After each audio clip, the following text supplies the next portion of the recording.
Tell people to do something. They listen. So I have a glass in my hand. I'm going to jump right to this. We're going to toast Ron and John and Debbie. Gentlemen, just a toast to you guys for being here, for a phenomenal, I don't want to call it an exit because you're still inside the door. They have not shown you the door yet, which is, kind of cool. And so toast to you guys. That was just an excuse so I could drink while I was standing up here. So very quickly, I'm going to introduce our president, Tammy Kennedy. I don't know if you noticed one of our tables set up over there is a red table. How many noticed the red table? What did it say on it? Who knows what it was representing? LLS, that's correct, Leukemia Lymphoma Society. So I have the honor and privilege of being the 2018 co-chair of Leukemia Lymphoma Society's Gala for the Man and Woman of the Year. I participated as a candidate last year. I was able to take money out of people's pockets. I raised $40,000 for the cause in 10 weeks. And the only reason that's not bragging, that's giving you incentive to support Tammy, because Tammy is the 2018 Woman of the Year candidate, and she will be honored next Saturday night.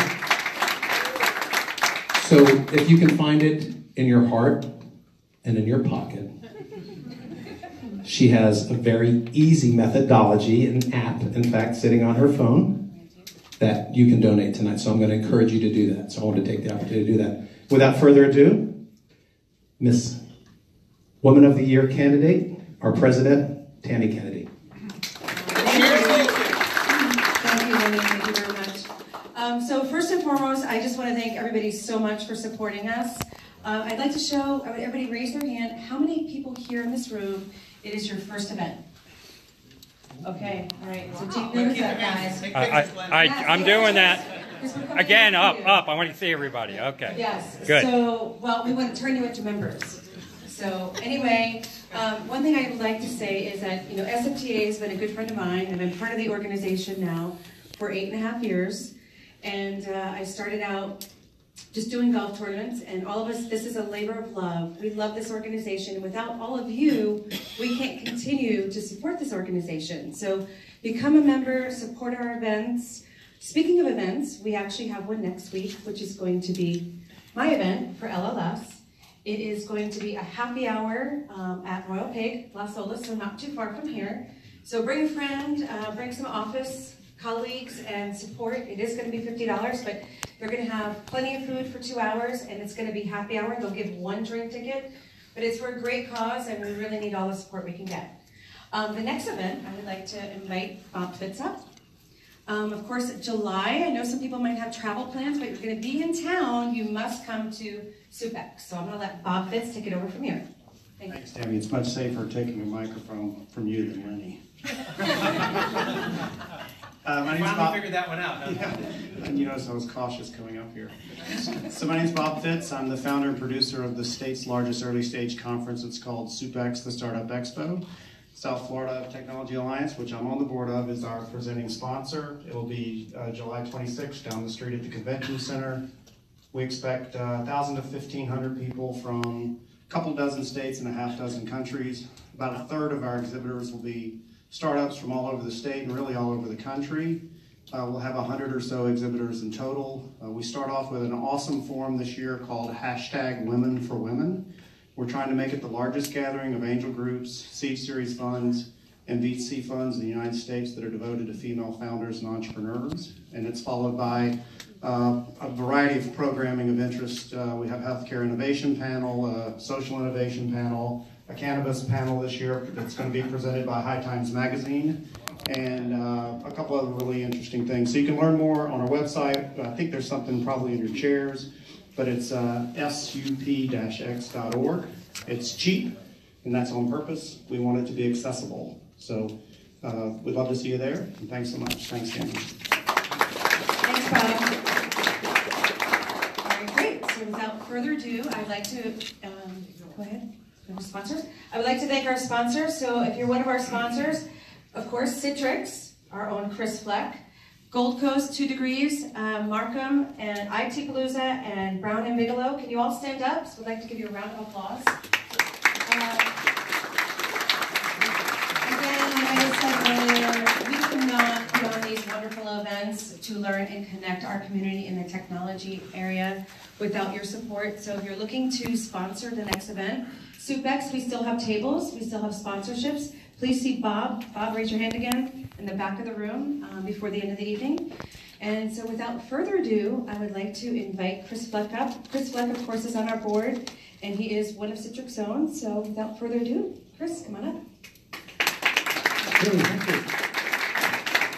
So welcome to Citrix. If you haven't been here before, welcome. This is Citrix headquarters. It's not California. It's right here in Fort Lauderdale. And actually, I'm excited to have Ron and John here with us. And you know, we really want to see successful tech companies in South Florida. That's something that SFTA really encourages. Companies and networking, and how do we create this critical mass and get people together? And one way of doing that is sharing success stories. So really happy to listen to a success story and something recent, as we've seen with eBuilder. So with that, I'd like to introduce the panelists. I'll go down the line here. First, Kelly. So Kelly Boyle is part of SFTA. She's a tireless contributor and board member, and her day job is as a financial advisor, and you've got a tech talent fest agency as well, and she's got a lot of things going to really promote the tech industry here. So we've got Ron Antevay, right? So President, CEO of eBuilder. Do they still call you CEO now, or now you're still president? Or what's your? Longer they're calling me that, yes. Okay, so Ron's a Gator. A couple of Gators out here probably. So I forgot to mention Kelly's a Gator also. So Ron's a Gator. Also a PE, which people in the construction industry know, but not in the software industry. Right? I mean, so PE is not phys ed, it's like professional engineer. And I know that because I am one of actually in New York. But you went from UF, you ran a major division at Waste Management, did a number of construction businesses, and then you jumped in both feet with eBuilder, and your overnight success took a couple of years, I guess. It was so we're really looking forward to hearing the story that, and then your brother John, also co-founder of eBuilder, and another Gator, right? And I think I read that your master's thesis was bringing the internet to construction management, and that sounds pretty relevant. That's certainly. I hope you got an A in the class. Did you? That's great. So you got to use the business case and play it right over. So without further ado, I'd like to turn it over to Kelly to moderate, and welcome, folks.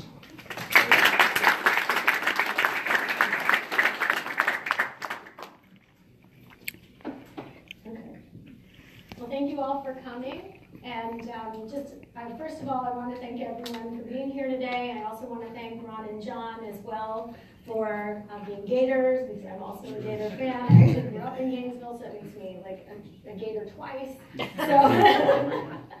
So we come from a long line of Gators in my family, which is exciting.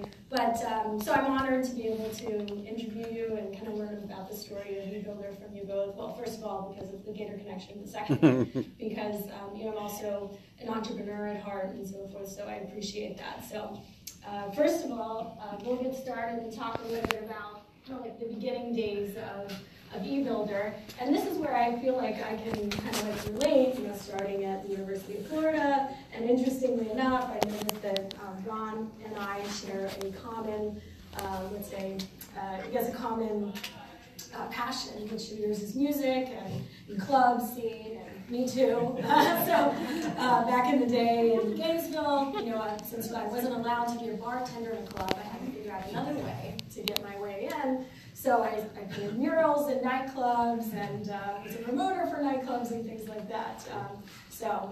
Anyway, so I've got a similar passion, so I appreciate that.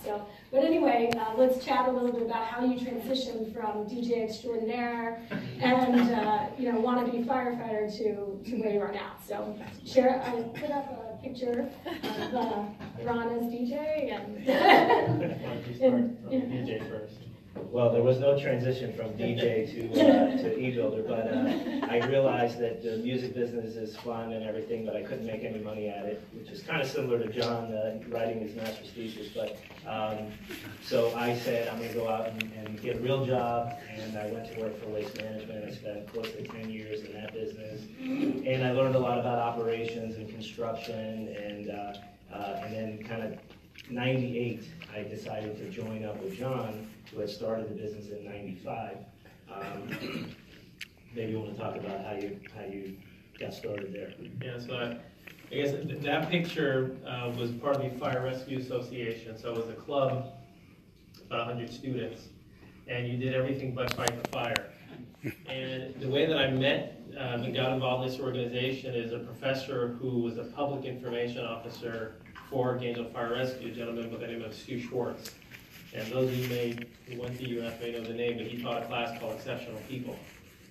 So I got to meet him through the class, through this organization. He said, hey, I'm putting a bunch of students together. Do you want to get involved in this? So from a leadership perspective of running 100 students, this was right during the student murders and a lot of the church fires that were happening in Gainesville. So we got to be sort of right involved of all those situations, and you grow up really fast in those types of situations. And when I met Stu, he knew that I was good with computers because we used to at the time use PageMaker and all these other systems to produce the flyers and things for the university.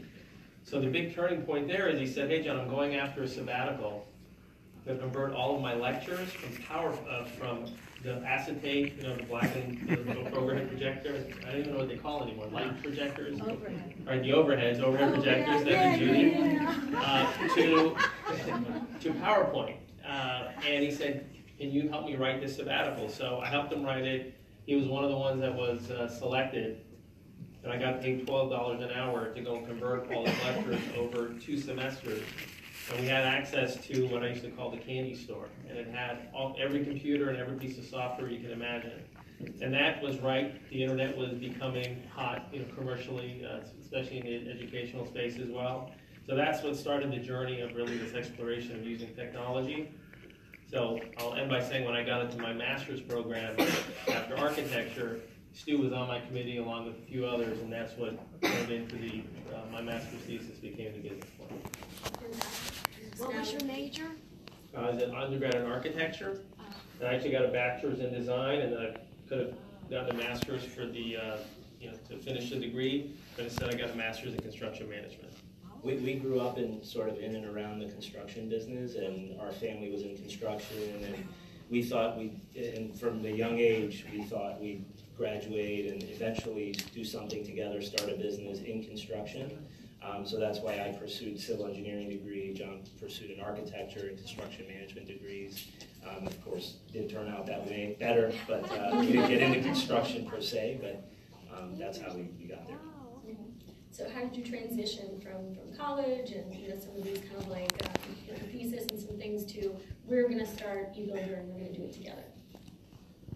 Well, I'm going to speak for you a little bit, and you could chime in on it. But so when John first graduated with his master's, and he had his master's thesis, there was someone on his thesis committee that said, you really need to take this and do something with it. It was 1994.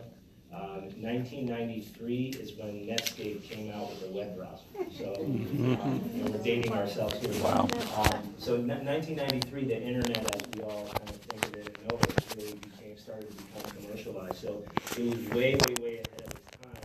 But someone on his committee said, you can always go out and get a job being a project manager in a construction company. You really need to do something with this. And they believed in him so much that they, like 22 or 21, they said, we'll loan you some money. So this was this person was an owner of a large consulting firm in the construction industry and willing to loan John. Do I just go into the business of construction? He decided to go forward with the idea. Yeah, and I think the turning point there was, so we started, I was $50,000 in debt, and we always joke, but it's true, but I mean, Ron's great with numbers, among many other things, and if he would have helped me figure out the plan, he would have said, hey, you're going to go broke in 3 years, you dummy, and I wouldn't have done it. So, I got into it, and we were, it was struggling, but as you mentioned, Netscape and David Filo from Yahoo, they had just gone public. So we're naive, and we thought we'll do this for a few years, we'll go public, we'll be rich. So at some point, I hired a consultant, and that consultant came in, and we were paying them, a few dollars. I wasn't getting paid for almost 4 years. And this consultant had a bright idea. You need to go and get investment. Everyone's getting investment, go public. And he said, there's only one problem. You got to get investment from your family first before we can go and get it from other people. Because they're going to say, if your family didn't invest, we're not going to give you money. So the first person I called was Ron. And he was like, well, hey, and so he starts asking all these questions in pretty short order. He's like, hey, this guy's going to bankrupt you. He has nothing to lose. You're paying him a monthly retainer, and he's going to leave, and you're going to, 3 years of working is just going to go poof down the drain. So that's really what started that process, and I always joke that there's proof in it, I think, that you can maybe back me up on it, but so again, I'm this freewheeling architect, and he's this, very conservative is the wrong word, but he's an engineer, right? Very exacting, and does his homework and does his research.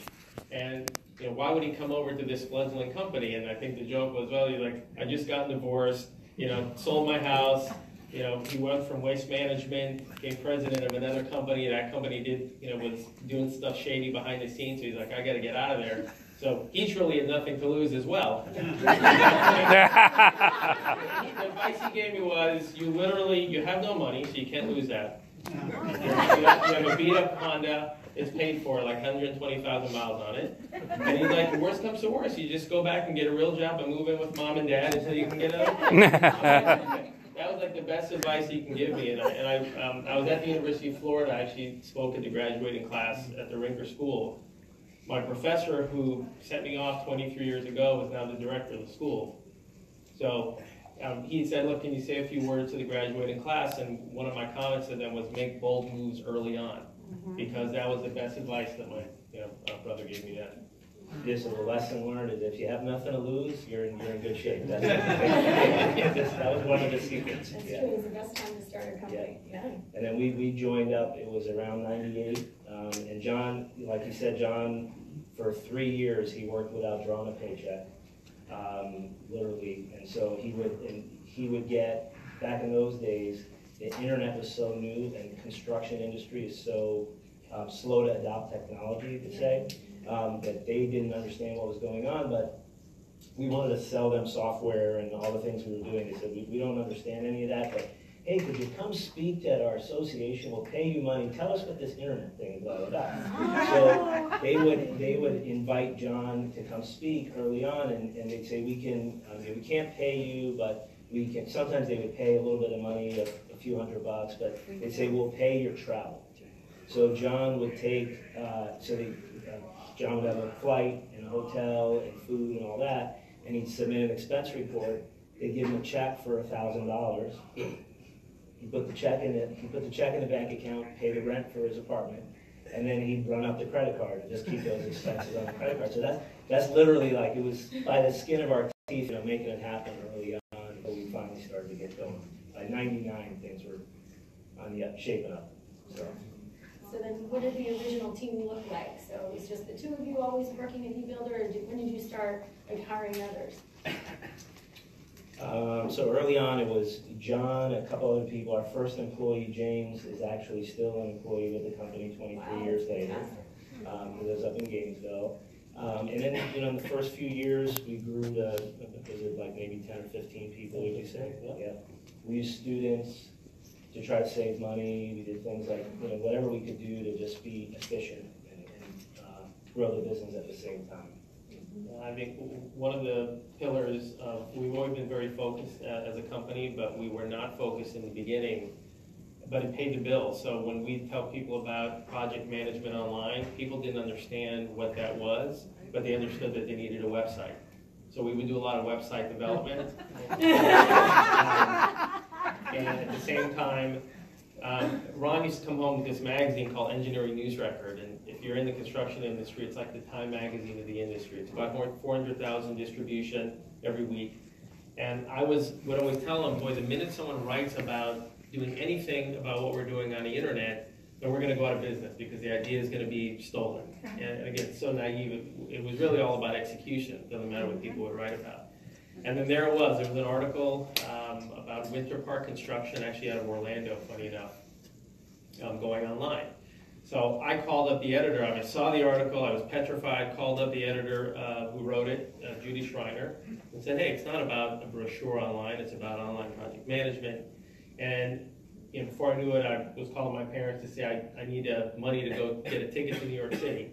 And they did a cover story on us, and she had since done probably about 38 stories, I counted, over like a 3-year period. And that's what generated a lot of that interest as well, to do the speaking engagements.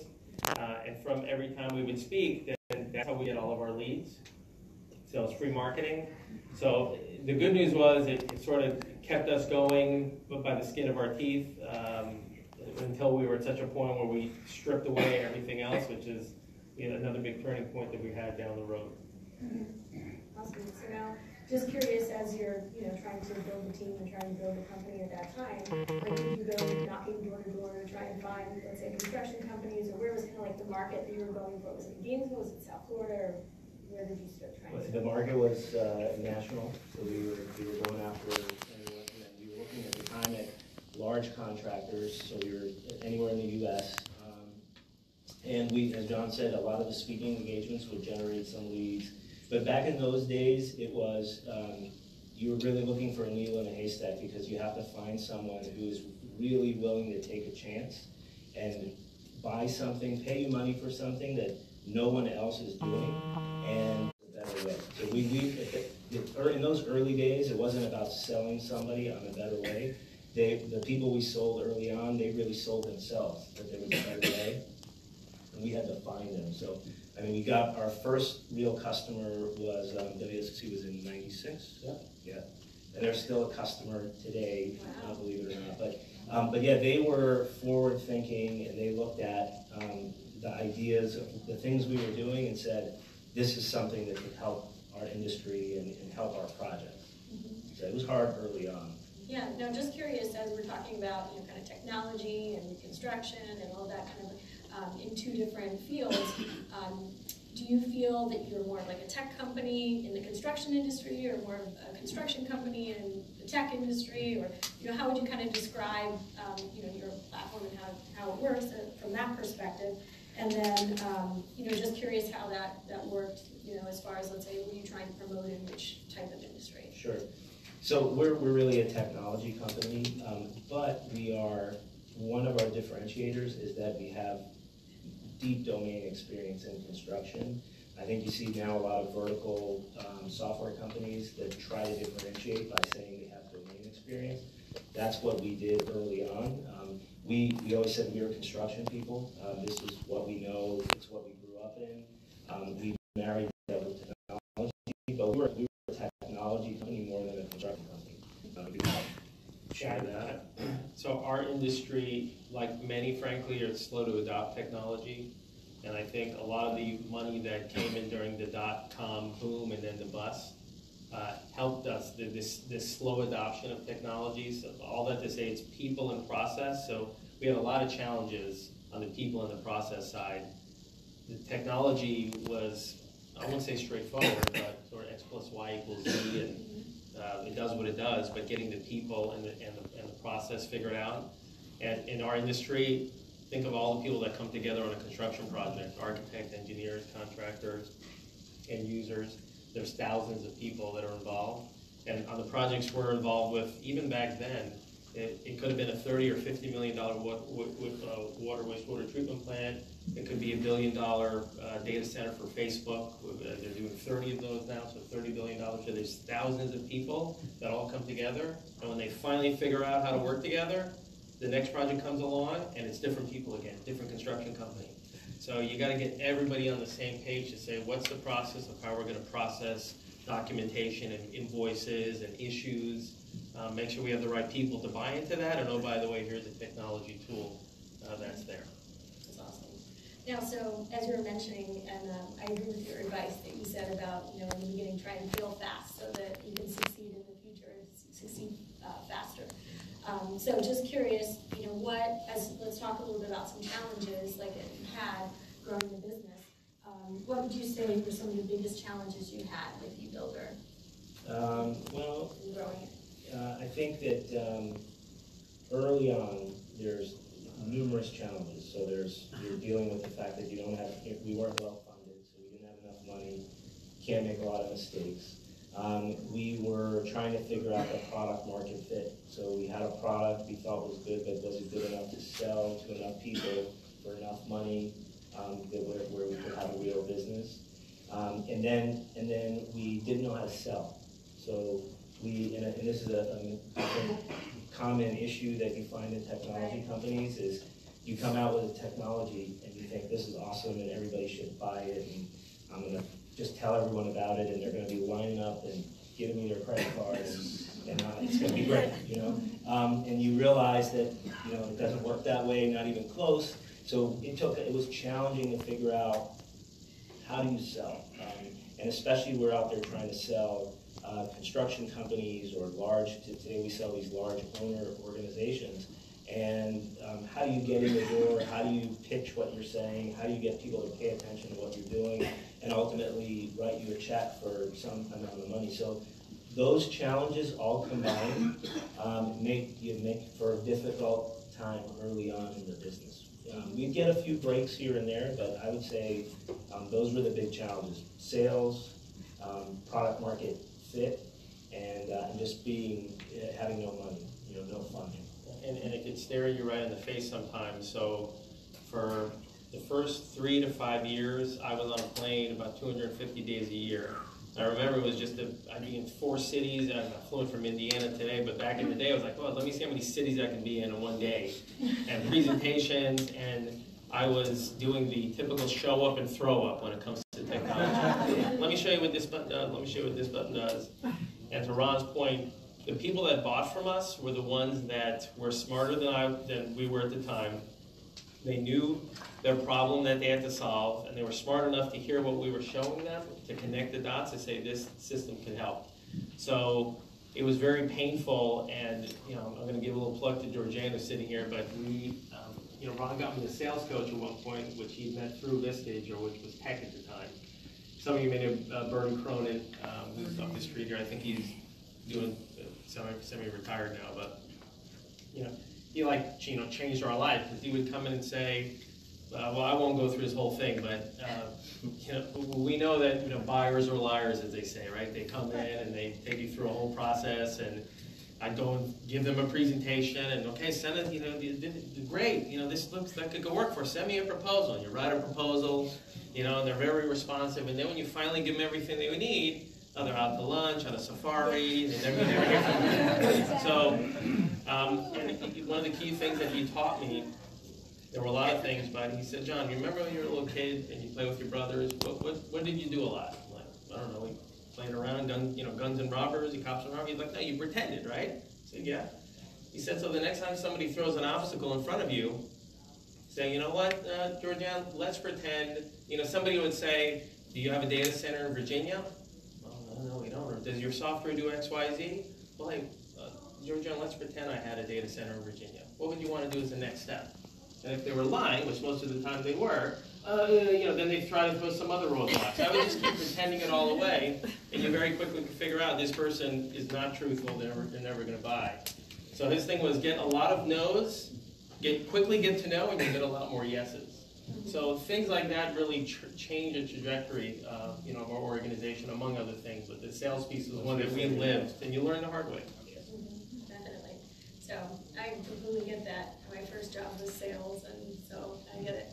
But yeah, just curious as well, like, was there ever a time, and I know we've all had those days, where you wake up in the morning, you're like, oh, I'm just sick of going to work today, I don't want to do this, I'm going to quit and do something totally different. Have you ever had a day where you just said, oh, we're done?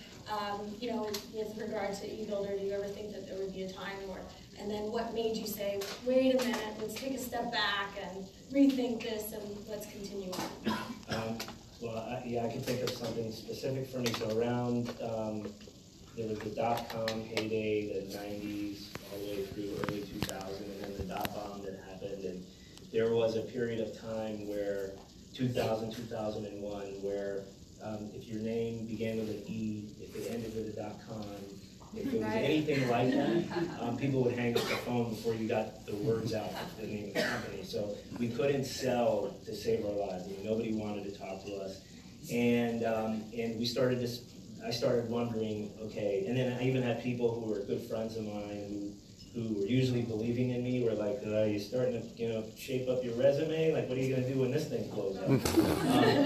So I started wondering, okay, is this really gonna work? And I think the turning point, though, of part of sticking it out is just because, and we share this, I think we're just stubborn, you know, we're like, we're not gonna quit until they have to, you know, they're gonna have to pull us away, you know, drag us out of the room before we quit. So we're not gonna quit, is part of what kept us going. And then the other thing was going out and talking to some customers. So this is something that in my Vistage group, Georgianne is my business coach and has been for 16 years as part of a group called Vistage. But so it was early on, it was like that, right around that time of 2001, 2002, and I went out, a suggestion from my business group was talk to some customers and figure out, do you really have a business here? You know, because because we did have customers and we did have revenue.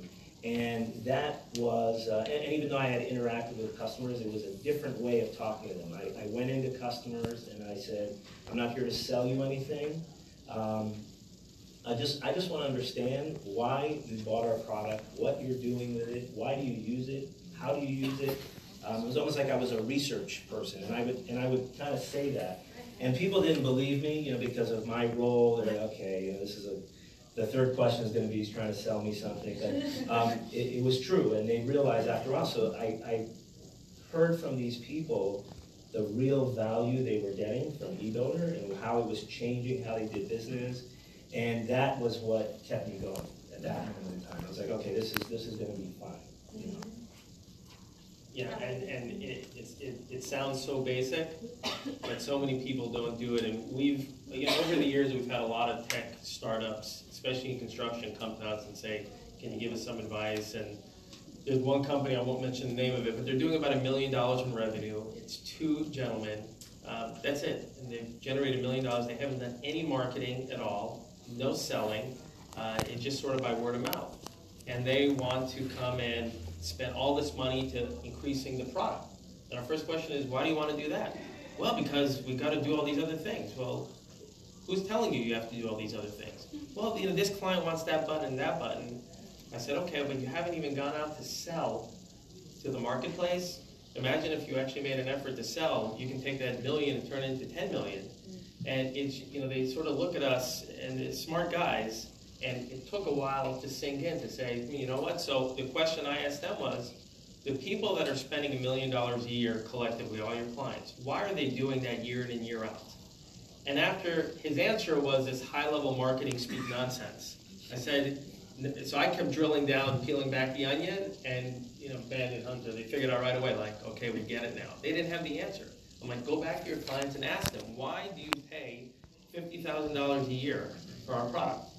And I said, once you get those specifics, that's what's going to allow you to market and sell to hundreds or thousands of other clients that you don't have today without doing one iota of investing in the product. And they wanted to bring investors in. We're like, for what? You don't need it. You have a great business now, just grow it and sell more of it, and then build up an arsenal from there. So sometimes when you're on the outside looking in, but the reality is we, for 3 or 4 years, lived talking too much and not listening, not asking the right questions. All those same mistakes that we, yeah. we made all those mistakes. So now let's talk a little bit about, what years or maybe what year or what years would you say that were the breakout years for eBuilder? When did you say, hey, now we're kind of like being successful, we're overcoming all these obstacles, everything's going great? What did that time frame look like? So we had this post.com era. We were trying to figure out, are we viable? We talked to customers. We realized we really have something good here. And then we went out and figured out that we didn't understand sales. So we got sales coaches, and we started to build out a sales process. That was the first, like 2003, 2004 time frame. And it took a couple of years to get the sales process, and John could talk about the sales piece. Like we really, we're very passionate about it. We could talk about that for the whole night if we wanted. But it took us a while to really understand it, figure it out, and start putting it into practice. It started to click around 04, 05. And basically starting in 04, we grew at about a 25% per year growth rate or more until today. Wow. So the first 10 years, I joke around, it was the lost decade, I call it. And then the next 10 years, the first 10 years, we went from 0 to 2 million in revenue. The next 10 years, we went from 2 million to 60 million in revenue. Wow. Yeah, so I think the term, healthcare.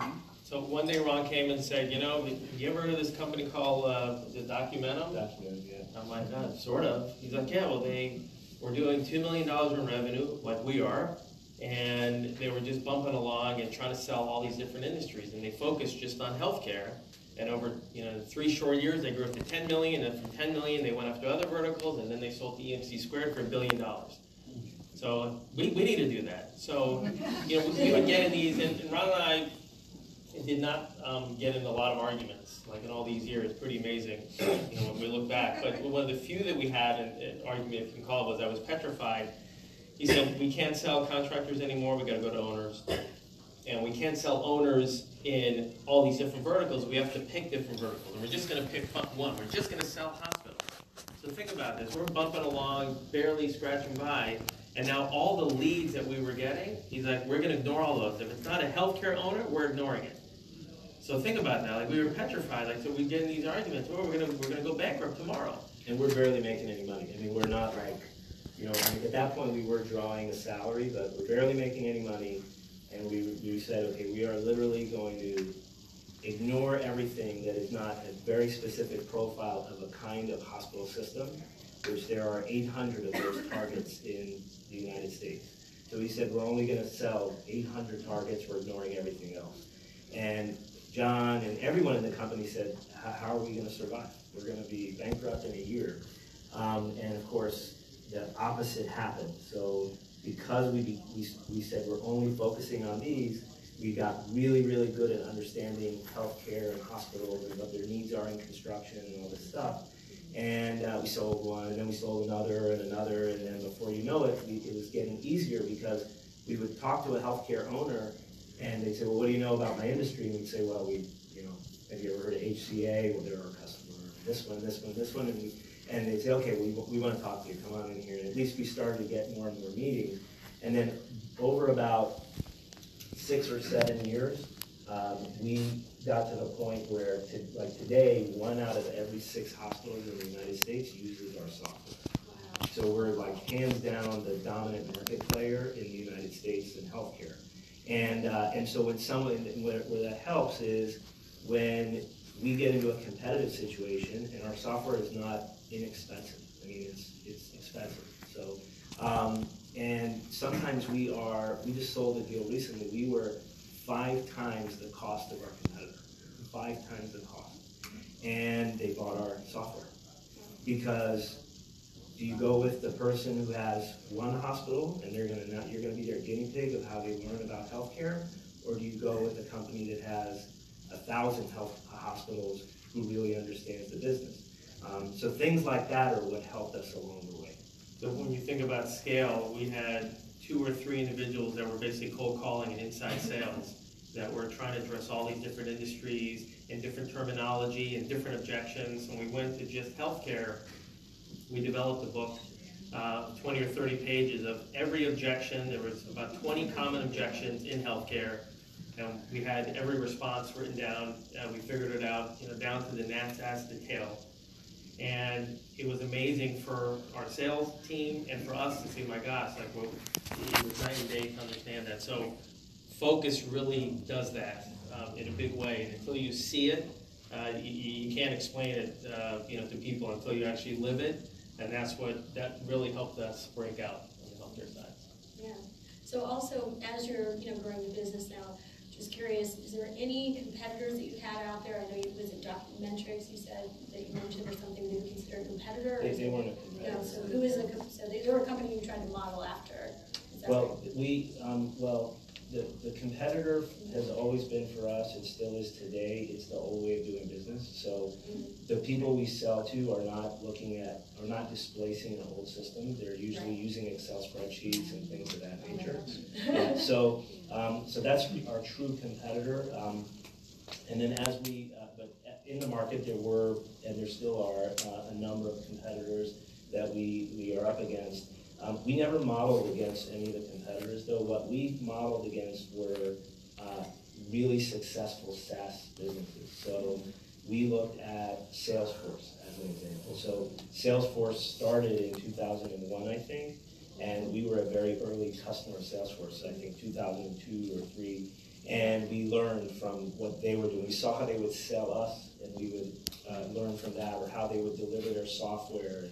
And they had this thing called a trust site, which they did a long time ago, where they would show the uptime of their product. So SaaS and software as a service is a relatively new industry. That was very unique at the time. So we would copy things like that. We would model against the most successful software companies. Right. That's what we did. In different industries. In different industries. Makes sense. Awesome. And so just curious as well, for both of you, what would you say success is, or do you feel like you've reached success, or like, are we there yet, or do we still have far to go? Like, what do you consider? I've always defined success as the freedom and flexibility, so I can do what I want to do when I want to do it, so I can spend time with my family and friends. So the ending part has been really important. I think it was well documented. I think in the Sentinel, but we gave about $60 million away to our employees.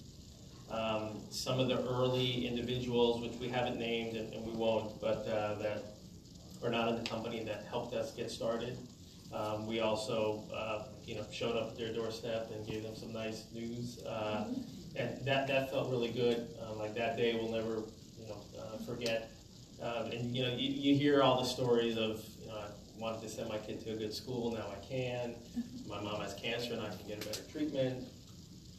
So that's very fulfilling. So continuing the legacy of what we built here. We still have 220 employees, now 300 since with Trimble, because we've actually acquired other companies already underneath us. All those folks still believe in their building and growing their families, so we have an obligation to them, and it's fun. We care about them, and they care about us, and we love our industry. I think in one of your decks there's some picture of me on top of Hudson Yards that Stephen Ross is building in New York City. Yeah. You get to you get to go on these really amazing projects, or tour the Facebook data centers. I was in Indiana this morning. They're doing $4 billion of construction, in 500 areas. So that stuff just sort of keeps us going. That's awesome. Wow. And so just curious as well. So as you started to garner national attention and so forth, and people were starting to recognize you as you're talking about all these major hospitals. Just wondering, as you're starting to do that, was there anything at some point you felt like, hey, we've made it, like, or do you feel like you haven't made it yet? Like some people have had, that kind of version of, they keep striving, nothing's good enough. Yeah, I think we are very happy, comfortable in our achievements long before the exit. We feel like we're very blessed and thankful for what we've done, so I feel like we made it a long time ago, but we're always striving, and like for me, I'm a learner, and for me, like learning new things is what keeps me going, and So I'm always chasing, learning something new or doing something different. I don't think, you know, for me there's like an end point where I'm like, okay, we're done, we made it, we don't have to do anything. It's like, we enjoy kind of the journey and the process. Of course, yeah. So I wanted to show a couple of fun accomplishments here. So this to me is a really neat one. The Gator 100, for those of you who don't know, is the top 100 Gator either run or led or owned companies in the world. So they put out that list every year. I know about this. Another one of my clients is also in part of the Gator 100. So it's a really fantastic award and achievement. So that's really neat that you guys have become part of it. I just make a comment. They've had that award, I think, 5 years. We were part of it for 5 consecutive years. But the headline is that all of the construction firms that were part of that 100, I think like 25 or 30% of the Gator 100 are from the School of Construction or Architecture. Those founders are now being asked to start part of a mentorship group within the Rinker School of Construction, and we're going to be mentoring other students as part of that. So helping them get that off the ground and giving back to the students. And it's really neat because you go to these, I presented at a lot of the universities, and there's always a few students that you can just tell, okay, they get it. They're sitting in the front and they're asking questions, and then you run into them 5 or 10 years later, and they're really successful. So it's neat to give back in that way. Yeah. Very cool. So yeah, so I wanted to, as we're gathering, so as we were talking, you mentioned that about the acquisition. So I wanted to kind of talk a little bit about that, and also share a couple of pictures. I did bring some here to share. So anyway, so if you all can see, there's the South Florida Business Journal cover-page article about the acquisition. And also, showing a couple here on the actual acquisition day. The gentleman, James, that's our first employee that we met at the University of Florida, and he's still with us today.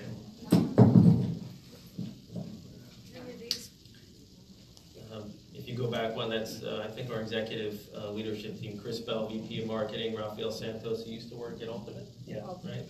He's our CTO. Gene Prather, who I think won CFO of the year. Amazing individual, especially through the acquisition. Ron can't say enough good things about her, but she's the one that really made the difference between a $300 million valuation or $500 million. I mean, it's just amazing what she's been able to do. And Brian, our Chief Operating Officer, who actually since resigned very positively. I think he had enough after 12, 13 years. Taking some time off, and he has the ability to do that, which is awesome. Yeah. Wow. Yeah. So I have 2 very important questions here. So just wondering, so we see is this the before the acquisition? Is this after the acquisition? Is this before alcohol or after alcohol? But share with us, is this the whole team, or is this the part of the team that's here in South Florida? This is part of the team. So we have, as John mentioned, about 300 employees today, but at the day of the acquisition, about 230, and about 70 of them are in remote locations. So they're not here. So this is everyone that was here in the office, and it was on the day of the acquisition, and we were just everybody. It was a great happy day. Let me tell you, I'll never forget it for the rest of the time. And to Ron's credit, he came up. He said, how are we going to have a big celebration? And we have all these people who we had given stock options to, a few years back, and some that, James day one we'd given options way back in the day. But up until that point, nobody had options until about 2 or 3 years ago. He's like, but we've hired people in the last 2 to 3 months. We hired 3 people yesterday. He's like, we got to give them some money. So I'm like, I agree. So everybody got money that day, even the people that hired the day before. Yeah, we wanted to make sure that every single person was able to celebrate, and we were able to do that. So it was great. So that's why everyone's happy too. A little bit richer. Very nice. So just curious, because obviously most startups, their dream is to one day build this company and get acquired, et cetera, for multi-millions by some company in Silicon Valley, right? Which is all of our dreams. So just wondering, how did Trimble find you? How did that whole process work? Did they court you? Did they bring you, shower you with gifts? Like, how did this process work? Well, and I'm going to keep him honest after he tells his story, because I'll let him tell his story, but the reason the success we've had is what the story he's about to tell him, just the process that he started going back even 5 years ago. It was a very patient process, very methodical, even when things weren't going that well, back in the day. So so we did think about it a long time before we actually got to the process, to John's point. And I had built relationships with pretty much everybody that you can imagine in the private equity world. So I did that slowly, met people in different ways. And what happens is, as we've had success and people write about us or different awards that we get, you just get a reputation out there, and then these private equity guys, they're all looking to make investments. And they would call and they would say, are you interested in doing anything? We'd say, we're not interested, but we're happy to have a conversation. I would always say that. You gotta play hard to get, so. And don't want to burn bridges either. Yeah, so, and they'd say, okay, that's fine, we just want to talk to you and tell us what you think the outlook is for your business. Tell us, how are you doing right now in terms of revenue? How are you doing? What do you think you're going to be at in a year from now? So they'd ask these questions, and what people don't realize about these private equity folks is they take really good notes, or a lot of them actually are recording all the phone calls, and then they transcribe everything you tell them into their CRM system. So they keep track. They talk to you for 5 years. They can go back and see what you said 4 years ago when you thought you were just having a casual conversation. So they would talk to me, and I would say, well, this year we're going to do this, and next year we're going to do that, and here's our plan. And they'd ask, what are your challenges? They'd tell them some stuff. And over 5 years, they would go back in their notes and they'd say, oh my God, this is actually, dude, what this guy's telling us is true. Like he's actually delivering. Because everybody says, I'm going to do a hockey stick, and this year we're losing money, but next year we're going to sell a gazillion things. Everybody says that story. So we told a real story over years, and then many of these folks started to realize these guys can execute. It's really true. So we developed a reputation amongst the financial world that we were a company that everybody wanted to be an investor in any way that they could. And we did have people shower us with gifts and fly us around in private planes and all kinds of stuff, saying, please just let us be the investor. And we never intended to sell the business, actually. Not at this juncture, at least. Our plan was to take an investor and then work with that investor to really grow to another level, 200-300 million, and then maybe sell the business. So we finally decided last year, about a little bit less than a year ago, we decided, okay, we're going to seriously consider some investment. And all those same people that I'd been telling all that time, we're not interested, we finally said, okay, we're interested, and we'll talk to you. We did hire, we went through a process, we hired a banker and lawyers and all that stuff to take us through an actual process. We had 70 interested private equity firms, which is unheard of, that all wanted to at least have a shot to make an investment. So we didn't want to share our financials and kind of share too much information with so many people out there. So we narrowed it down to 20 or so. And in that process, the strategic investors, Trimble being one of them, it's like any other industry, it's a small community and they all kind of talk. So Trimble got wind, as did a few other large companies, that there's an opportunity to invest in this great company, and so they wanted to participate as well. And we ultimately invited 25 organizations to participate, Trimble being one of them. And what we told them is, we do not want to sell the business. We want an investor, but we didn't say how much of an investment, or we didn't give a lot of parameters. And we told the 25 entities, just put your best foot forward, tell us what you think you want to do with us. And some investors came and said, we'll do a minority deal, or we'll do a majority deal, or we'll partner up with someone and do this. So everybody came with their own proposals, and Trimble came with a proposal to buy the entire company. And that's how we got to Trimble. And before they, just an interesting nuance to the story is, So the process is very regimented because all these folks want to try to they all figure out how to get a leg up on everyone else. So they call you and say, can we come visit? Can we, they invent all kinds of reasons to want to talk to you. So the investment bank really runs a tight process and doesn't let anybody break the process. They didn't let Trimble break the process per se, but they gave Trimble an opportunity to come meet with John and I before these offers started to come in. And the reason they gave them an opportunity, Trimble's a 10,000 person company, and this would be like our first real meeting with Trimble, and the CEO was going to come to the meeting. So the bankers told us, they said, this is highly, highly unusual for your kind of company. He doesn't usually even know what's going on for this kind of a thing. Like for him to actually get on a plane, show up, and want to meet with you, it's interesting, you should take that meeting. So we took that meeting, and that really started what has been so far a really good relationship, but we hit it off with him. We didn't talk numbers, we talked more about where could we go together.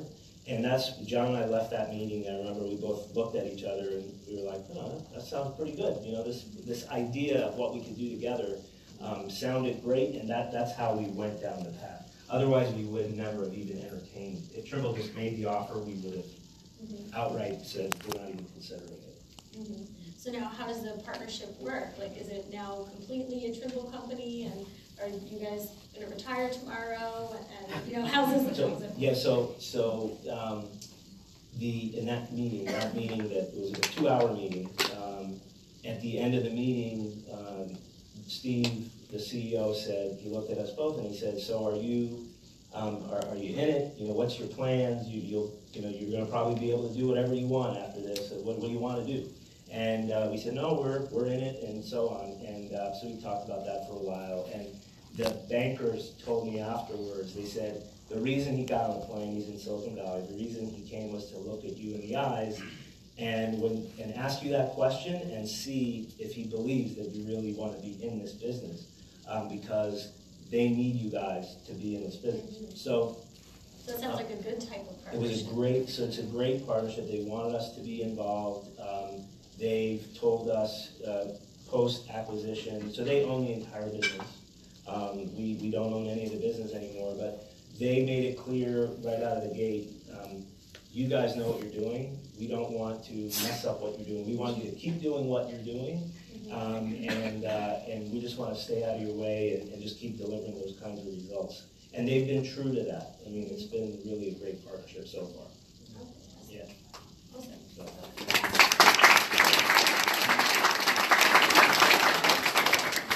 As you mentioned, as far as, let's say, some other offers, did you even listen to any other offers, or that was it when you heard what Trimble had to say? No, we invited 25 people to give us an offer. We got 23 offers, which is also unheard of. And we looked at the 23 offers, and we narrowed down. We went through a process. We narrowed it down. We spoke to several of them, and then.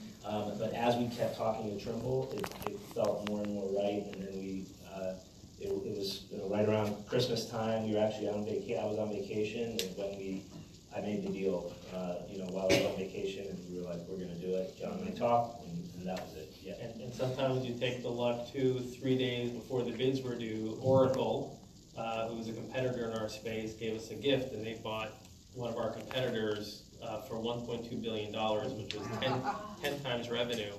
Everything had been 6 times revenue up until that point. So you can't, that changed the trajectory, we think, from 300, 500 million. Is that Primavera? Primavera. Yeah. Well, no, Primavera bought Aconex. Yeah. Pat used to work with us, so you know the detail that he's built there. So, but yeah, we'll take the luck in that case too.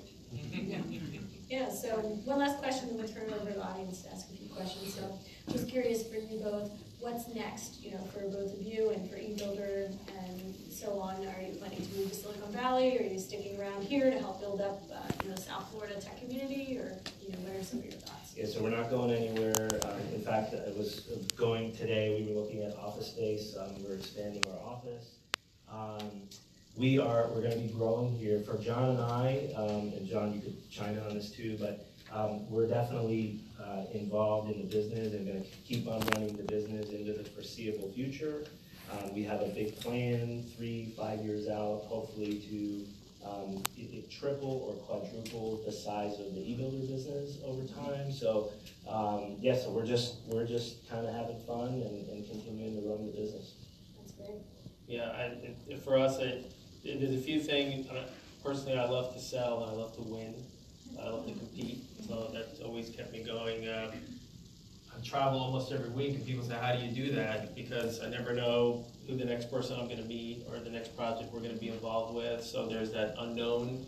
It's usually 2 days, during the week. So it's not like Monday to Friday. So that's what's got me going. And our software, what we've always told our mission is to really save lives. And people say, "Well, I thought you're a software company." Well, our software helps New York City produce clean water, for instance, or it helps schools reduce their construction costs so they can put it more towards books. And one of our clients their students had to bring toilet paper because they couldn't afford it, because their construction program went over budget by like $50 million. So if we can give visibility into that, or probably the most famous one that we've had that's been widely published, Banner Healthcare, had a $1.2 billion program. They're out of Phoenix. And after we spun up eBuilder and got it set up, it took many months to get there. They had this dashboard, and Edwards was able to see where all the money was. And he was able to see that, hey, I've got $70 million of what he called budget dust. All those people were hiding money in different places, putting too much contingency. Some projects were going better than others, some projects worse than others. So he was able to take smartly from those projects a year or two before those projects were done, and he built a new cancer center 4 years in advance. So that in turn saves lives. So that keeps us motivated. And then one last thing I heard, Simon Cowell, if you guys know, he was on Objectified, and they asked him some question. He said, I don't want to be that dad at the wedding, at my daughter's wedding. I don't want to just be the dad. So his thing was, he's going to keep going until he can't go any longer. So it's exciting for us to continue to make a difference, and our vision of having eBuilder now embedded throughout the industry as the engine is really going to come to fruition, because Trimble, you may have seen that they made a $1.2 billion acquisition 4 months after they did $500 million for eBuilder, so 1.7 of another large construction software company, and our tool is going to be the project management center of excellence, for all the property and software in the construction industry. So 5 to 10 years, we'll look back and say, we did that, together. Instead of being a small footprint, it's going to be much bigger. So that, I get excited even talking about it now, and staying home would just be too boring, and I'd probably get divorced. I joke with my wife. Yeah, just curious as well with regard to the eBuilder brand and so forth. My friends that are in marketing and branding and so forth. Do you get to keep the eBuilder brand, or is they going to eventually kind of fizzle it out, or how does that all work? We're still figuring some of that out, but the eBuilder brand we're keeping for now because we have a really good brand value in the United States. But part of what we're doing is accelerating our expansion. We're going international, and internationally, Trimble has the brand. We haven't done any work internationally, so we're still trying to figure out the details of that. So kind of a collaborative process over the next few months. Very cool. So I guess we'll open it up to some questions. I've got one right here. First of all, on behalf of the ecosystem, congratulations and thank you for what you're doing to give back to the ecosystem. I'm more impressed with the two of you and your relationship than I am with your business. I mean that honestly. Your success is incredible, and I think everybody here admires you for it. But I think it's really cool how you two get along. Yeah. And I'd also would like to, I think you must have amazing parents. You seem to be values-based people. I'm curious how those values that you learned as children, which clearly you emanate, it's obvious to probably everybody here. How's that affected how the culture you've tried to build, and how important is that to you in the business that you run? Yeah, it is all about culture, no doubt. I can speak from the sales process. Clients have always told us after we won a deal, they said, you guys were the most honest, because and people around us lead by example. So we always have a phrase in our company, no is not a dirty word. And we would come to big presentations and we would start off, and we could shout out what I'm about to tell you to all our competitors, and they still can't make themselves do this. We would start off by saying, we're here today, we're probably not going to be a good fit because out of the 10 must-haves, we only satisfy 9 of them, and you need all 10. But here's our plan to get there, but it's probably going to take us longer to get there than you're able to afford the time. And they'd stop us right there and say, you're the first company to come in to actually tell us openly where your flaws are. So instead of us trying to figure out where you're lying and focusing on where you're going to lie, now we can actually focus. And they said, nobody has exactly what we need, and if you're going to allow us to design and build this with you to get that 10th item, then we want to work with you. So, just being honest and telling the truth. People have seen that over and over again because it's too hard to lie, and you don't get a good feeling in your stomach when you do that. So I think that truly has emanated. And the other is, I guess, from we're pretty humble guys, but I mean, we grew up, lower to middle class. My parents came to Israel with $70 from Israel with $70 in their pocket. So we worked hard growing up.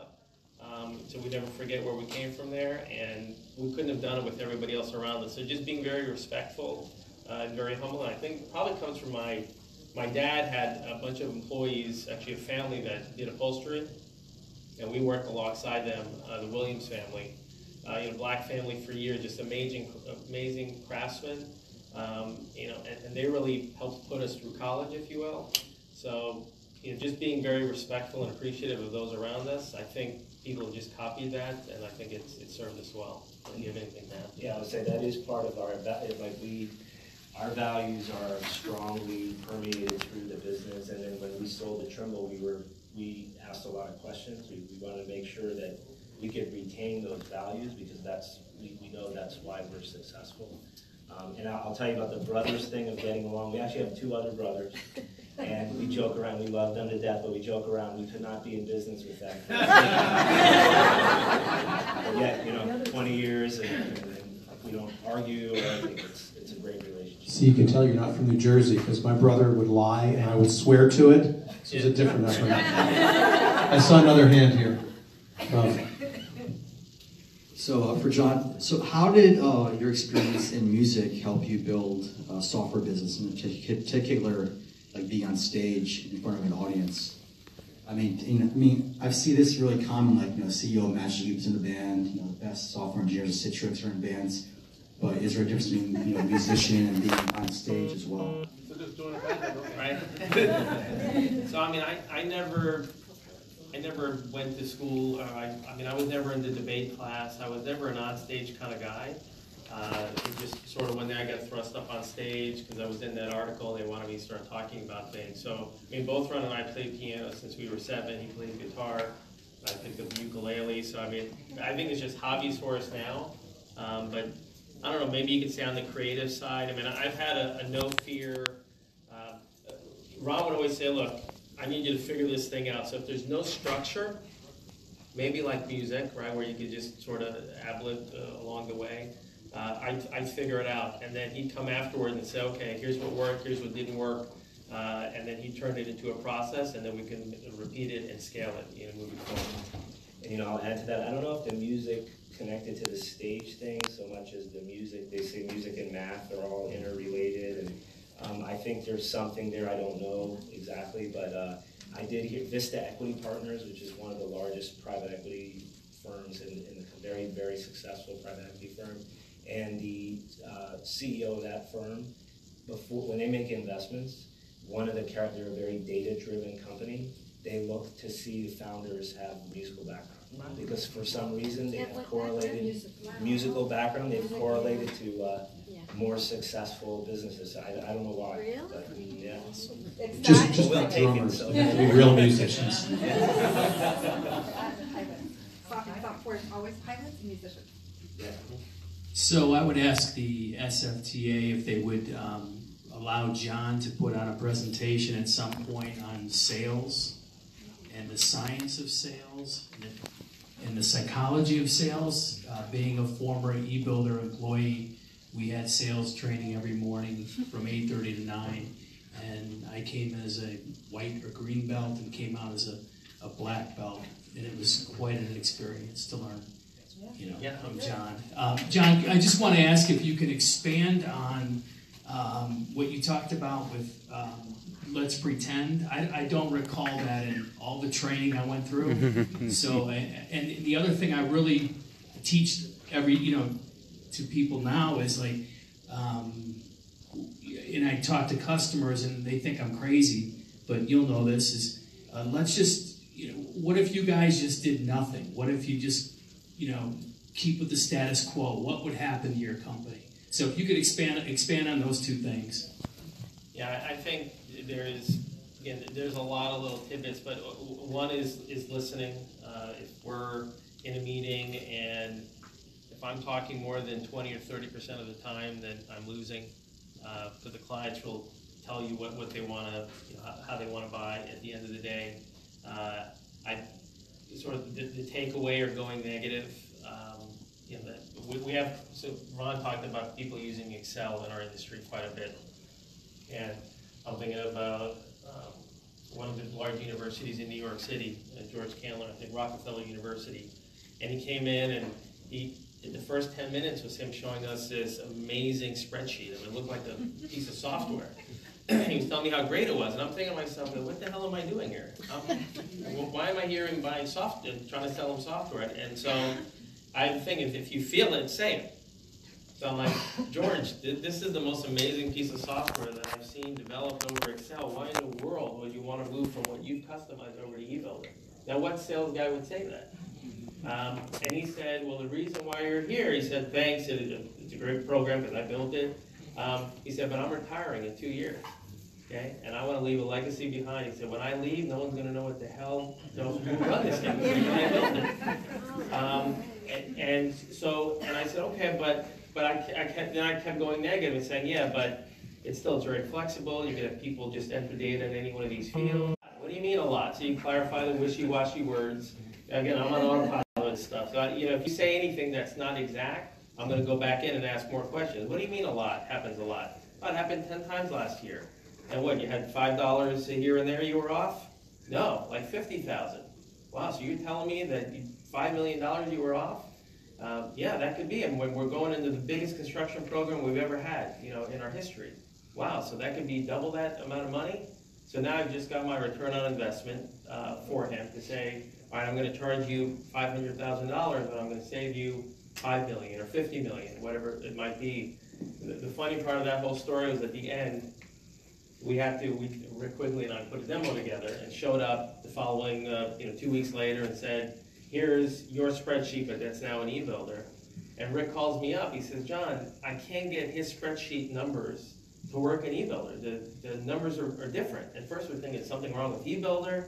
So it turns out George had a mistake in his spreadsheet. His live spreadsheet. So I said, should we mention it to him or not? Do we do it before the presentation or after? So we got through the presentation, giving us the order. It said, look, we're gonna work together. I said, hey, I just want to show you something, but I think there may be a mistake in your spreadsheet, maybe.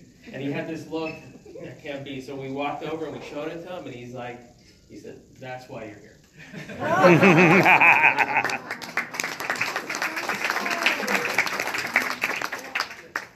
So regarding competition, you talked earlier about you won a deal and you were 5 times more money. I'm sure you lost some because you were 5 times more money. How did you feel when you lose the deal for price? How did you have the guts to keep your pricing where it was at 5 times more? When it goes back to going out to the customers and listening, and you get this conviction that what we sell, it costs a fraction of a % of what they save and of their capital programs, and we know that we can do it better than anybody else. So if as long as we continue to have that conviction, when somebody says, I'm going with the cheap option, we just say to ourselves, it's your mistake, and over time, it's hard to do. I mean, it's easy to say, hard to do, but over time, we actually have a dozen examples. This is crazy, but where we lost deals. either because we were expensive or, like John said, we would come in and say, this is what we cannot do, and our competitor would say, we can do everything, and they would buy the competitor product. We've lost those deals, and then a year later they come back and they say we made a mistake, and then, you know, okay, how much, and then here's what it is. You own it, no discount. So that's given us, over the years, we've gotten a conviction.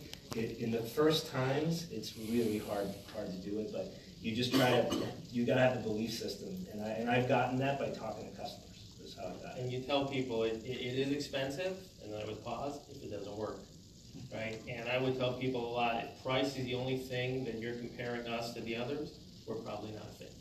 And then we pause, and they have to say something, because I'm not saying anything else after I make that break. So we basically get out early.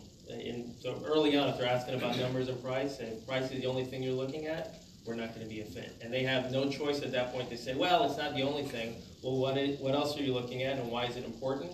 So we have, say fire salespeople, but salespeople that will come to say, we lost a deal because of price. If they would say that a second or third time, they wouldn't be, because it's like you didn't lose the deal based on price, you lost it because of all the, you didn't get their true pain and take them through our sales process.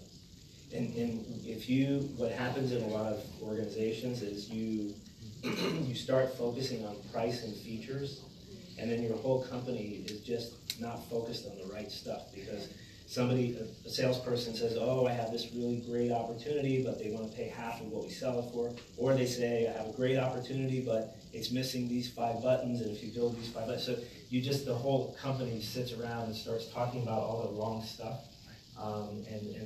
So it's something you got to watch out for. Yeah. There's a difference in price and cost.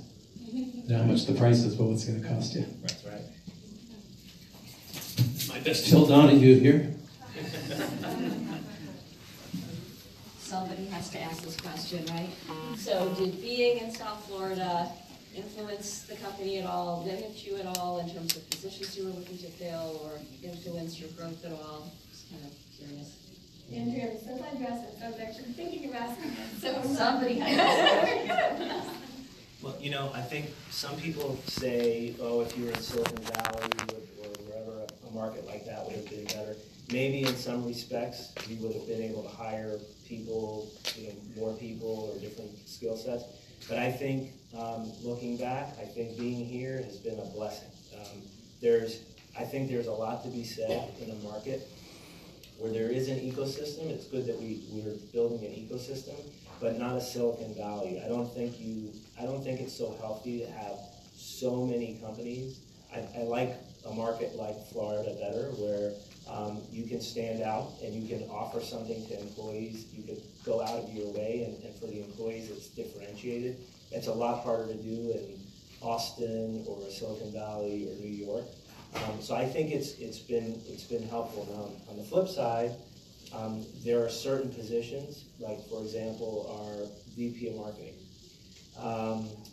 We needed a very specific skill set and someone that understood our industry, and we ultimately had to say we're going to have that person be remote, because we looked for a long time and couldn't find the right person that was also willing to relocate or was in Florida. So some specific positions we had a challenge.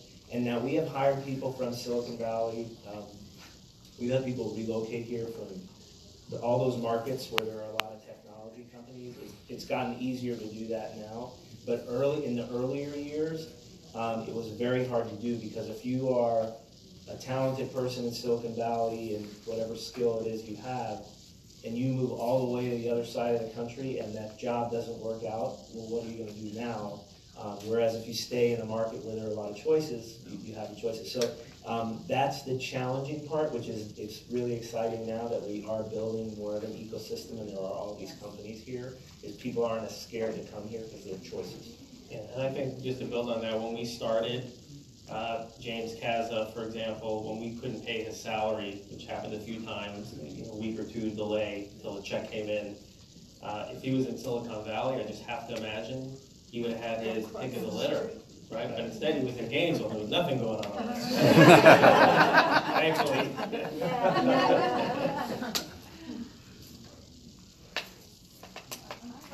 Regarding interview I speak pretty loud. So the development, was it all here or did you outsource? It's we outsource. Probably less than 5% is outsourced. We do 95% of our development happens in-house, and it's here in our office. Right. Yep. Right there. So during the course of your story, you mentioned you kind of learned the value of your product when you spoke to a lot of your customers. But when I was listening to the story, it seemed like there was a long period between you getting that information and the actual start of the company. Yep. So I guess now that you can retrospect, how would you be able to give advice to people starting a startup, but they don't have the ability to get that information per se? Like they're either building the product or they built the product, but they don't have customers to get that information from. How would they attempt to learn the value of their product or lack thereof? Yeah, there's a process that I personally and a few people in the company went to this training class called Pragmatic Marketing in 2000. It's a company based in California, but they do training. They train a lot of the software companies out there on the process of essentially the research you do. It's a whole marketing process for software companies. This is where we got the ideas. Like they have a saying that your opinion, although interesting, is irrelevant. Meaning, unless you're the person that's going to buy whatever it is you're building, nobody cares what you think. Right. What happens at a lot of companies is somebody inside, 3 people inside the company are building what they think is going to be great for whoever the market is. So what you can do is you can talk to people right now. You don't have to have a product. You could do the let's pretend thing, like John's saying. You can create mock-ups, and early on you can find people. We did this with we built modules, very significant modules to add onto our product. We had no customers using them or anything. We mocked it up, and we just started thinking about who do we know and who do they know that would be buyers for this stuff, and can we go and just get meetings with them? And then we do what I was saying, which is I'm not here to sell you anything. I'm just here to do research, and I want to get your opinion. And then you'll find some people are more ready to give you opinions. Others are just like, leave me alone, I'm busy. So you find the ones that are willing to share, and you keep asking and asking until they don't have anything else to tell you. So you can do that without a product. And it usually ends with, now they're informed about what you're doing and giving you feedback. Hey, if you actually develop this, or when you develop it, come around and show it to me again, because I might buy it. Right? That's so right. Some of the early leads came from doing genuinely research calls and reaching out to people. Like our sales coach would always say, everybody's stroked their pride. So what that means is, even now, when we sold the company, Ron called up other folks that have made a lot more money than we did and said, hey, you guys made all this money, and we're just trying to understand how to invest it and be smart about that. You've been very successful in the marketplace. You've done all these great things. We'd love to come and just get some ideas from you. And these folks are so happy, all too happy to spend hours with us, taking through all the things that they've done. And some were just on cold calls. Others were references, sort of warm references, just by wanting to seek and understand. Yeah, you'd be surprised how much people are willing to share if you ask the right questions.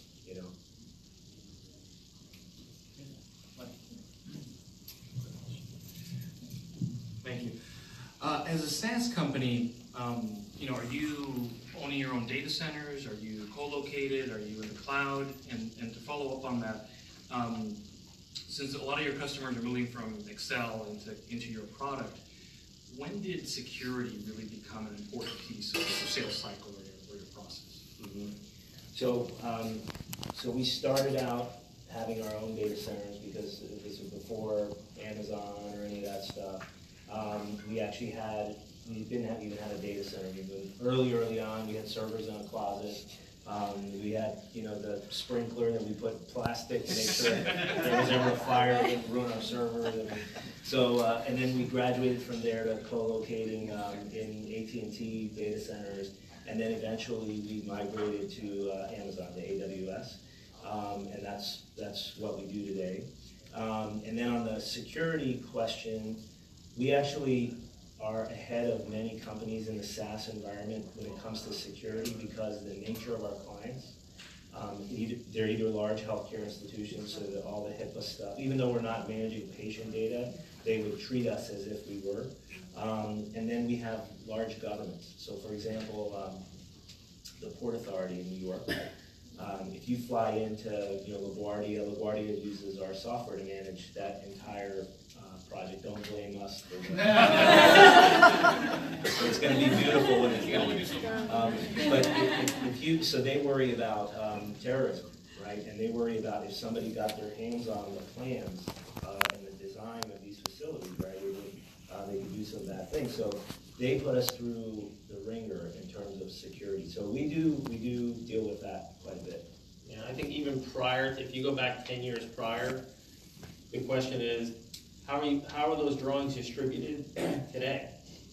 They're, on paper, left in someone's office, and people can copy those if they wanted. They're being sent through email. People can, copy that more easily. So our system was always more secure from the get-go. And when you just ask them the question, hey, how do you do it today? And just get to think about the existing process that they have, they figured out on their own that eBuilder, in our system, you could actually see who's looking at it, when they logged in, when they downloaded the information. You could lock it so they couldn't download it. So we had even some basic controls in the system that were better than SneakerNet, the old-fashioned ones that they were doing. And frankly, we were never putting credit card information, or as Ron said, HIPAA, which is health personal information. So the joke that I use always, and I got one of my clients, he said, John, the reason our projects are all effed up in construction, that's what they say a lot, right? Because no one's looking at the stuff. He's like, I can't even give it away. Because that's why jobs are all effed up. So, his thing is I can't even give it away. So the point of let's just find a place to centralize the information. And even though it was a joke, but it was true, and people just said, I'm not worried about security because it's a lot less secure than if I use it.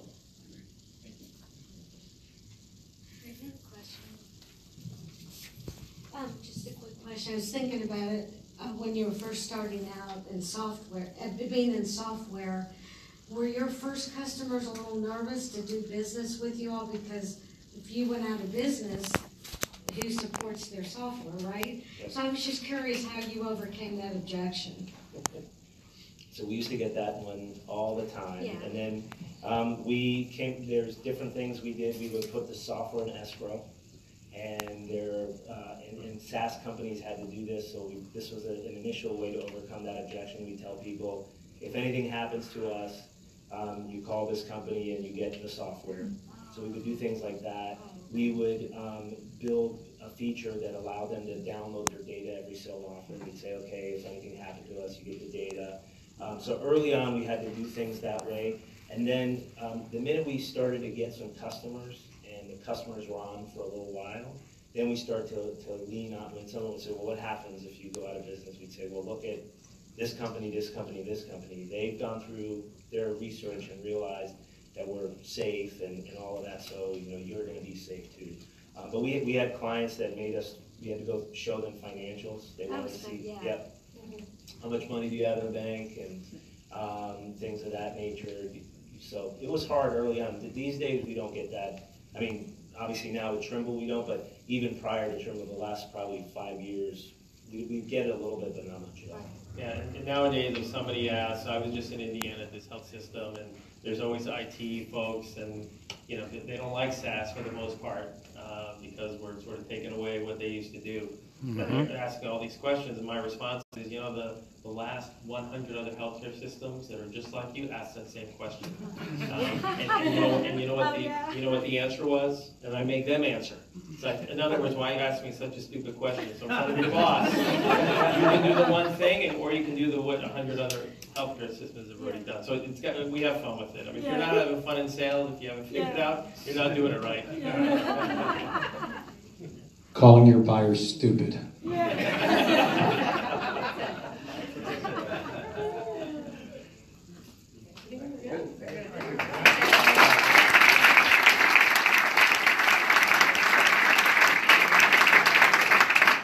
we've got a couple of quick announcements. We have a raffle. So, We have, first, yes, we have raffle. yes. I was guessing, but I saw you with a bowl. So we're either giving away goldfish or you have a raffle. So we actually have four items. 4 items. So, $1,000 gift certificates to eBuilder. No, so we're going to be raffling off a VIP ticket to Supex, a VIP ticket to VIP ticket to Supex, VIP tickets to IT Palooza, a membership, individual, membership to SFTA, and then a Visa gift card for $50. and a Visa gift card for $50. That's like my way of doing for the visually hearing impaired. So I'm going to let the gentleman up here. Yes. All right. I'll let you pick the first one. Oh, you got it. Yeah. Winner is Craig Coleman's digital Craig marketing Coleman's. consultant.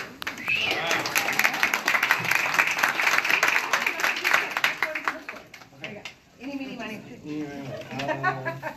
Thank you. Yeah. Let's see what you got. One of the 4. So that one, let's see. It's VIP ticket. Fantastic. Thank you, Tammy. Yeah.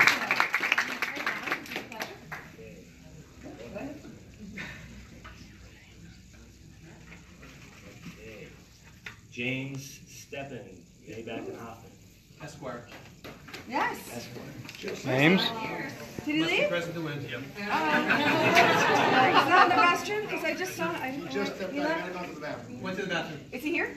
He just stepped out. Yeah. Go to the bathroom. James.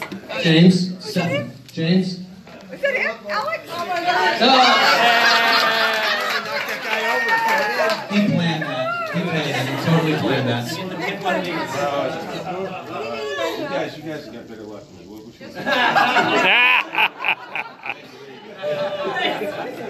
No idea. See what this is. It's a card. It says I am. Oh, you got the membership. A membership. Oh, cool. Oh, I think Awesome. you might have it already. All right. Okay. Thank you. Actually, we're going to use that for your dues owed from last year, James. Got checks in the mail. Okay, Doug Cohen from Stanley. That sound familiar?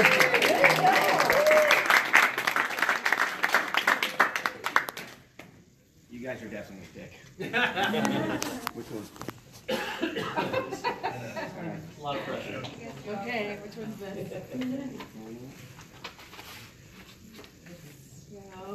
Ah, yes, IT Palooza. That's a good one. Thank you. Is that VIP? Tammy, is that a VIP pass? Yes, yes it is. So that's drinks. All night. And the gentleman in front of me is going to do the last one. Ah, wait, no, we have to do 2, so eeny, meeny. Pick one, all right. And you can read it, too, if you want to. Okay, Horatio Vendazo. Horacio. Where'd he go? ABC. He's still here? He was here. three? He was? He was here? No, going once, going twice? All right, one more. That's why he picked 2. Yes! I still had to go with the first one, right? Michael Jamont.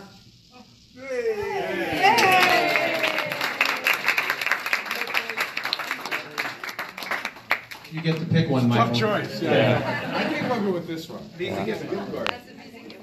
It is a, oh. Yes, $50 gift card. My wife is going to love that. Yeah, manicure and pedicure. Or at least maybe a pedicure. Yes, we do. So, all right. So, thank you, Doug and Jerry, for helping me with this.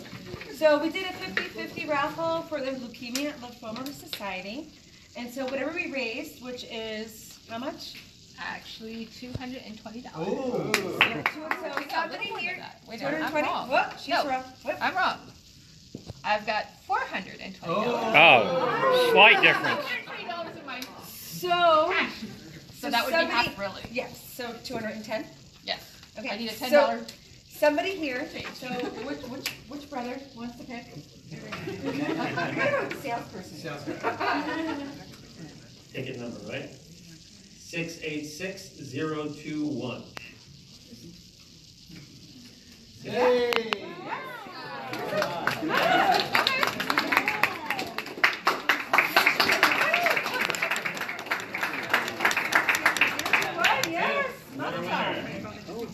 Oh, Say that again. He's donating it to the Leukemia and Lymphoma Society.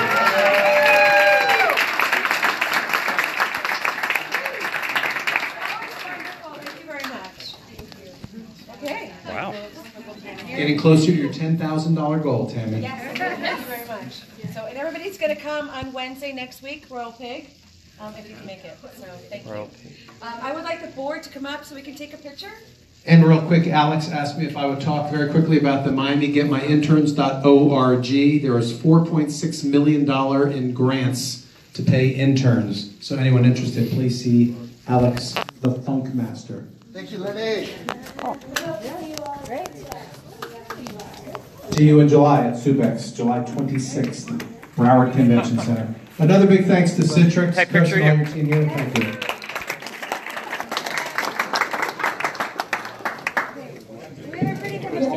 That's here. Take a quick pic. We got like double up, triple up. We gotta get way closer. Shorties up front. Shorties, let's go.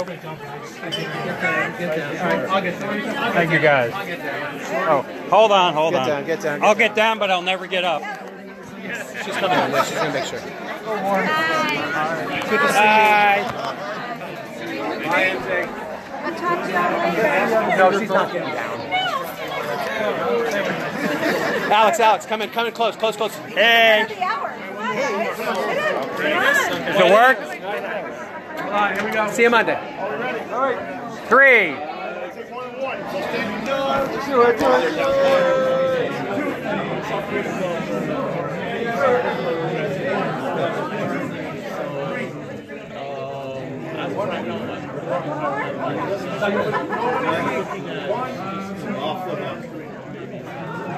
That was for you, Kelly. Oh, my knees. You got a double tip.